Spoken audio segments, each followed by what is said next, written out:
Just wanted to talk, that's all. How's it going, everybody? Welcome back. Welcome back. Big series win for the Yankees.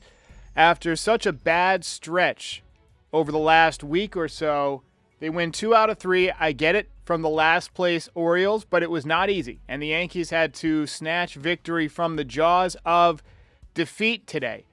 And look, the offense woke up yesterday and put up 9 runs. But today we had an 11 a.m. game because it was on Roku. And I feel like most of the guys slept in until about the 8th inning. Anthony Volpe had 3 hits yesterday. He was riding the pine today, although he did come in late in the game. And he drew a walk in his only at-bat, so he got on base. It was a scheduled off day, so we knew it was going to happen. And, you know, to me, it's not necessarily a bad thing to sit on 3 hits after breaking out of a slump. It's almost like releasing the pressure valve. I wouldn't say he's hot yet. I don't like resting a guy when they're red hot. Like when Aaron Judge had homered in back-to-back games against KC, I wasn't a big fan of him resting that day. I mean, I get it. I probably would have chosen that game too, just because of his workload. But, you know, he wanted to play. So a lot of missed opportunities today. We did win, but this game was not without some hiccups. Judge Cade in an enormous spot, swung through some very hittable pitches, also screwed up on the bases, didn't score on what should have been a sac fly from Cody Bellinger, but a big comeback win in the 8th inning. Jazz Chisholm with a huge double, biggest swing of the day, but we also got some bad news. Lost Ryan Yarbrough to the injured list with an oblique strain, and just given his age and his throwing motion, how funky and weird it is, I think it might be a while, unfortunately, which is a shame because he was pitching so well for the Yankees. We'll talk more about that later, and his replacement, Alan Winans. But first, let's get to the recap. All right, let's go. Let's get it going. So, no question, not a great start for the Yankees this morning. 2 runs in the first for the Orioles. Feels weird saying this morning, 11 a.m. game, but 2 runs in the first for the Orioles. Could have been worse. Will Warren picked off Jackson Holliday off of second base, but he really struggled in the first inning, and I was thinking, oh man, this is going to be one of those games where we get blown out in the final game of the series. And luckily, Warren was able to put it together.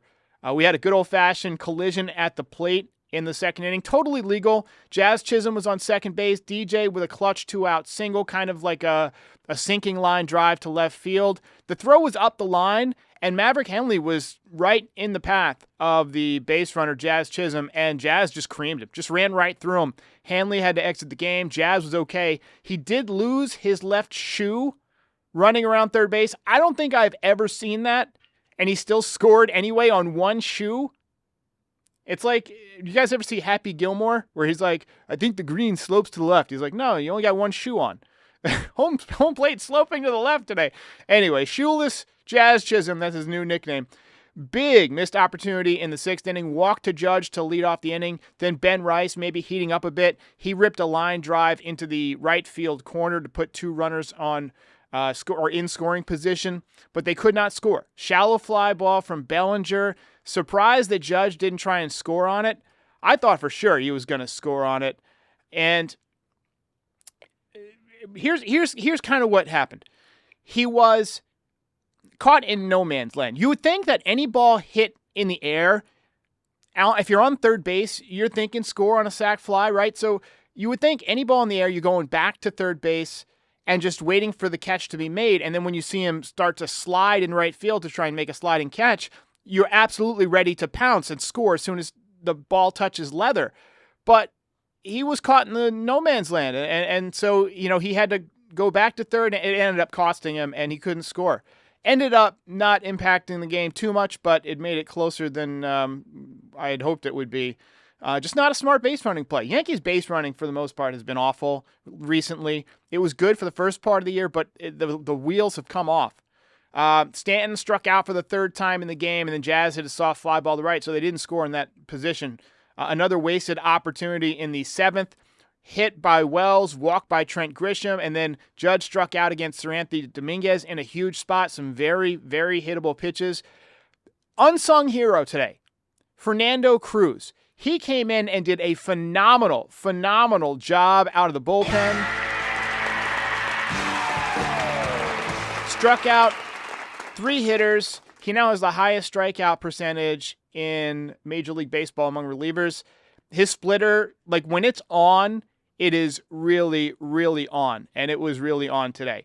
Bottom 8. Rice had his 3rd hit of the game. Unsung hero as well. Whoa. Just accidentally hit my unmute on my baseball game here. So, he had his 3rd hit of the game. Stanton had his 1st hit of the game. He roped one to left field. And then Jazz Chisholm with an enormous double. Hit the right field wall. I want to give a shout out to Goldschmidt on running the bases there. He came in to pinch run for Stanton and scored from 3rd base. So finally some good base running. Jazz also good base running. He took 3rd on the throw and then scored on the infield dribbler from LeMahieu. Not an RBI because Gary Sanchez got charged with an error on that one. Didn't love that Jazz went home or head first into home. That's a good way to get injured. You know, the catcher's wearing all this gear. He's blocking the plate. You can smash your face. You can smash a pinky. I mean, there's so many things that you can do there. So I'd prefer he goes in, spikes up, right? Or just plow into him again. He didn't have the ball, right? I'm sure Jazz would have won that battle. But anyway, Devin Williams came in for the 9th and shut it down. And the Yankees take the series and take this one 4-2. Ball game over. Yankees win. Yankees win.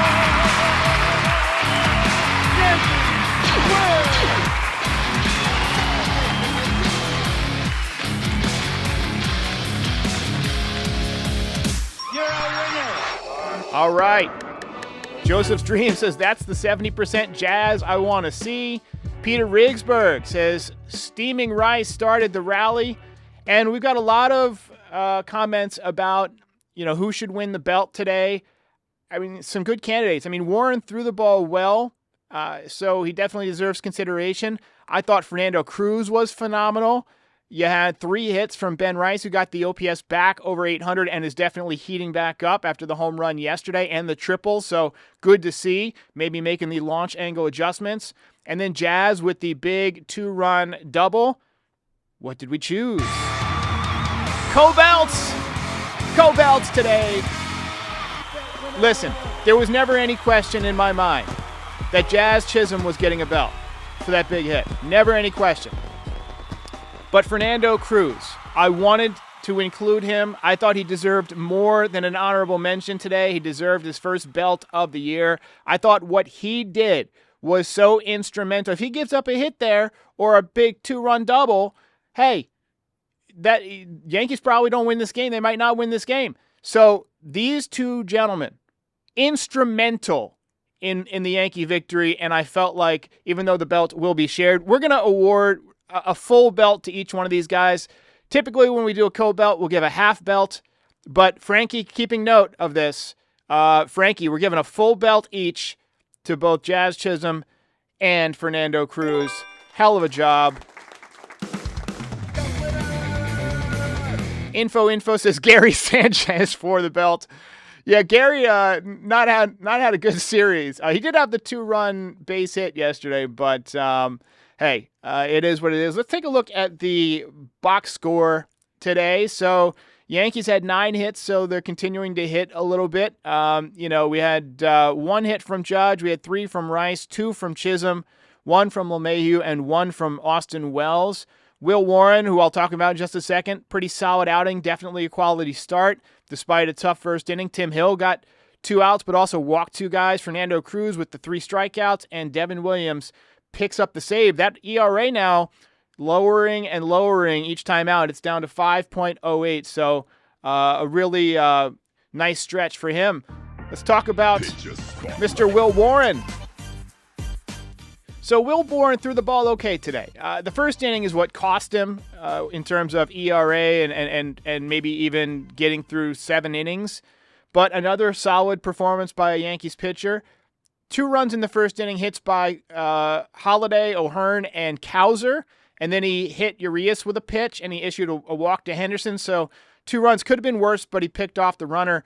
After that, he was fine. 6 1/3 innings. He only allowed 3 more hits after that, 1 more walk the rest of the way. It was by textbook definition, a quality start, which is 6 innings and 3 earned runs or less. But you never want to put your team down 2-0 in the first inning, and also that cost him a win. Offense didn't help him out by not scoring much during his time on the mound. But final line, 6 and third inning, 6 hits, 2 runs, both of them earned, 2 walks and 6 strikeouts. ERA down to 4.66. He threw 86 pitches. He topped out at 95.7 miles an hour. The whip is higher than you'd like. It's at 1.33, sorry. But I'm not going to complain about that because he has had some tough games, but for the most part, he's been really solid lately. Another guy who's been solid, Ryan Yarbrough, who is on the injured list, placed on the IL with an oblique strain. He is 3-1 with a 3.90 ERA so far this year. And I just got to interrupt myself and say, man, it's so weird to be doing a recap at 2:50 in the afternoon. We never do it at this time. It's just so weird. But 55 innings, 49 strikeouts on the year, 1.175 whip, 16 games, 8 of them starts. I thought he's been phenomenal as a starter. I trust him completely as a starter. But with that sidearm funky delivery and being in his mid-30s, it's going to be difficult to come back quickly from an oblique strain. Now, that obviously depends on how bad the oblique strain is, how severe. There's different grades. I haven't heard yet what the grade is. We might get information from that on the postgame on the Yes Network. But for the most part, he's been tremendous, and we're going to miss him. So the Yankees are calling up Alan Winans. He's not a rookie. He's 29 years old. He's got a 1-4 record in the major league, 7.20 ERA. But this year at AAA, he's been phenomenal. He has 50 innings, 59 strikeouts, 7-0 with a 0.90 ERA. So we're going to get him a start here coming up, and we'll find out what he's got. I believe he's going to pitch tomorrow against the Reds. So I guess we'll find out. But let's take some voicemails here. Hey, Derek. Judge. It's Remington from Manhattan. Just wanted to, my theory about Judge being in such a slump, the June doldrums. My theory is it's because of the infant, the baby, keeping me up all hours of the evening, morning, whenever. I think he's just tired. Look at Lindor. I think his wife just had a baby. Same thing. And Alvarez, same thing. So what do you think, Derek? He's just tired. I like the take. I didn't consider that. I don't have kids, but I'm also very tired. I work 2 jobs. I work basically 7:30 in the morning until 11 something at night most days, and I work my ass off. And I get it. I would have difficulty, keeping up, mentally, physically, for a whole year too. So a day off now and then for Judge, obviously needed. Wish he wouldn't do it when when on a home run streak, but hey, let's hope he gets back on one of those tears pretty soon. He's hitting 367. He was never going to hit 400. I mean, guys just don't hit 400 these days. 1.195 OPS. Even with the slump, he's got a lead in OPS of almost 200 points. So he's just having a monster year. Probably going to win the Triple Crown, I would imagine. And with Devers out of the American League, that should make the path on RBIs pretty easier because he was driving in a ton of runs. Hey, so I have 2 things. One about Yankees prospects. So Rock Riggio, however you say it, they've been keeping quiet about him. And usually when the Yankees stay quiet about a prospect, they like them. Like you'll see someone like who's the guy they traded to the Cubs, I think, or the Brewers. Which one was it that they hyped up and traded? Because they wanted to get people on him. Caleb Durbin. You think he's going to be big? I think he's an outfielder. We don't really have much space for him. I think Belly's going to be a Yankee again for a bit. I'll cut you off right there and just talking about Rock Riggio. He's in Double-A. He's 23 years old. He's not a big guy, 5'9", 180 pounds, hitting 271 with a 378 OPS, 378 OBP and a 999 OPS. He's got 13 home runs and 140 at bats, so the power has certainly been there. It's interesting to see these little guys when they hit a bunch of home runs. Now, looking at his minor league career, he has not really done a lot. I mean, in his minors career, he's a 229 hitter. Most of his production has come this year. Last year in the Sally League, Hudson Valley, he hit 221 with 11 home runs. And so far this year, rookie league, he hit 333, then 264 in Hudson Valley with an OPS over 1,000. And then in Double-A, and we've seen how hard it can be to adjust to Double-A. I mean, even George Lombard Jr. is having a tough time in Double-A, but he's hitting 274 since getting called up to Double-A with a 297 on base percentage. You'd like that to be higher. He's got just 2 walks and 20 strikeouts, so you don't like a 10-to-1 strikeout to walk ratio. Look, I mean, if he continues to advance and he gets a little bit better at drawing walks, I could see the Yankees maybe giving him a shot at second base at some point, but only if there's an injury to LeMahieu or something like that. He's not on the 40-man roster, so I like the call, though. Good call. Hey, Derek. It's Jordan from Orlando. I just watched Ben Rice get a nice double down the right field line. I feel like he had a slump. He slowed down a little bit from the beginning of the year. But if they give him continuous playing time, I feel like he's going to do great and he's going to continue to grow. I could see 20 home runs, maybe hopefully a 250 average. I don't know. I definitely am advocating for more Ben Rice playing time. Well, I think if he keeps hitting, they're going to keep playing. I mean, he stung the ball yesterday. He stung the ball again today. You're going to Great American Small Park where the ball really travels, and I think he can do some serious damage there. I'll be interested to see what happens tomorrow. Maybe he catches tomorrow. You know, I mean, you had Wells in there today, but, maybe Stanton gets a day off. I don't think Stanton played yesterday. Did he? I can't remember. It'll be interesting to see how they work this. I mean, this is the problem that we were hoping we would have, that he would, be hitting when Stanton came back. And Stanton obviously got a big hit today too. Wells may be the odd guy out tomorrow because, I mean, he had 1 hit today, but he's kind of been slowing down a little bit. And this is kind of unfortunate because we mentioned how hot he gets during the summer times. And he's been, I guess heating up a little bit. He had a good series against KC. He got hot before the KC series, I think, and then he's kind of slowed down a little bit. He didn't do much against Boston. It'll be interesting to see what happens tomorrow. I like that call. Quick ad from Car Gurus, and then back with another voicemail and some final comments from the audience. Yankees take 2 out of 3. Todd Father and I are from Jersey, so we're used to, I got a guy. But sometimes that just means when I'm looking for a car, I go to Car Gurus. Yeah, and I think, honestly, the best part about this is communication, which we love here in Jersey where we're from. And this is a place where you can get a car. The price drops all the time, and they let you know. They let you know when your car is ready and when you can get it. The communication part is the best thing for me, Scott. Agreed. In-depth vehicle reviews. Car Gurus will connect you with trusted dealerships when you're ready, ensuring a transparent and hassle-free buying process with over 4 million listings. They have more car listings than any other major online automotive marketplace in the U.S., so you can find the best deal. Buy or sell your next car today with Car Gurus at CarGurus.com. Go to CarGurus.com to make sure your big deal is the best deal. That's CarGurus.com. CarGurus.com. All right. So I did want to be fair here. Pedro pointing out that Wells did have some good at-bats today. He did hit some balls hard today. So just kind of hitting into some bad luck. But it's going to be interesting to see how the Yankees work this out, right? I mean, who are you going to sit tomorrow, right? I'd have a tough time sitting Ben Rice the way he's swinging the bat. I love it. Ralph Garcia says, when is Luis Gil coming back? He faced live hitters yesterday. I think we'll see him probably end of July, early August. The save situation says, I think Volpe is slow to adjust when MLB adjusts on him. That's a good take. That could be it. Stephanie McAllister says, I think I confuse Super Chats with membership. Love that I'm a member. I thought I was since I could post. I figure it out one of these days. Stephanie, we could see you.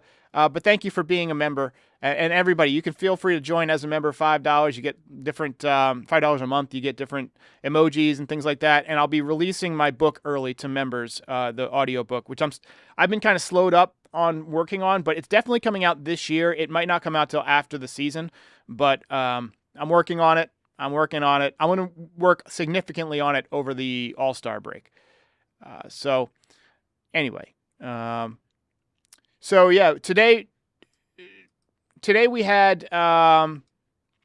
Stanton in there and Goldschmidt pinch hit. So maybe tomorrow you reverse it. Maybe you got Goldschmidt in there at first base, Rice at DH, and maybe a pinch hit Stanton if they bring in a lefty. I mean, that could be one way to go. Anyway, I don't know. We're going to see Chase Burns make his debut. He just got drafted last year. by the Reds. He's pitching on Tuesday. Anyway. All right, let's take another voicemail. Aiden. Hi, this is Aiden from Long Island. I really think that the Yankees should trade for Gregory Soto from the Orioles because he's a lefty reliever who we need, and he throws absolutely gas so hard, 98, 99. We need that, and trade them like Pereira or some minor league guy that we just don't need. That's not going to fit. Appreciate the call. Appreciate the call. So Gregory Soto has a 3.33 ERA, 27 innings, 35 strikeouts, good across the board pretty much in terms of the pitching metrics. I think it would take a lot more than Pereira and somebody we don't need. I mean, consider it's an interdivision trade. I think that they would want to hold up the Yankees for a little bit more than that. But appreciate the call. And also, it doesn't really have great command. It's slightly above average. It's 57th percentile. I can't see his walks right here, but, solid take. Hey, the Yankees are definitely going to look for a bullpen arm. All right, ladies and gentlemen, thanks for watching on this midday podcast. Yankees take 2 out of 3. Ball game over. Yankees win. Yankees win.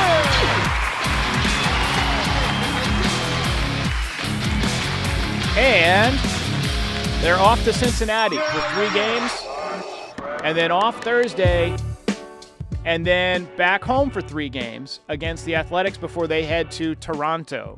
I actually really like the updates that Toronto's made to their ballpark. I find the games just much more interesting to watch. It just feels like a much prettier ballpark. But I like the Cincinnati ballpark too. That should be fun. We should be able to beat the Athletics 2 out of 3.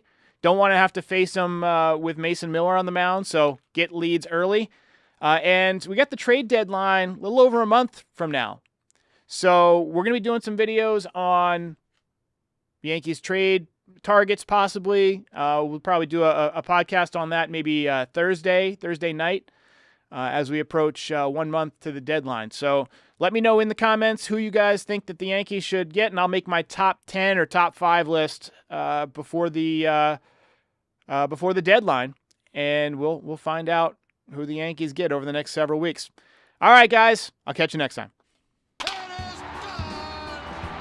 If you made it this far, do us a favor, hit the like button, hit the subscribe button, and join our community. You can also be a part of the show by calling in at 718-899-1068.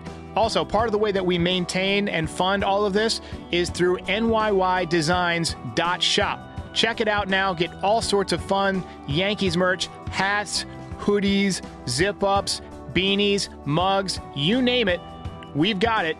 Check it out, NYYDesigns.shop.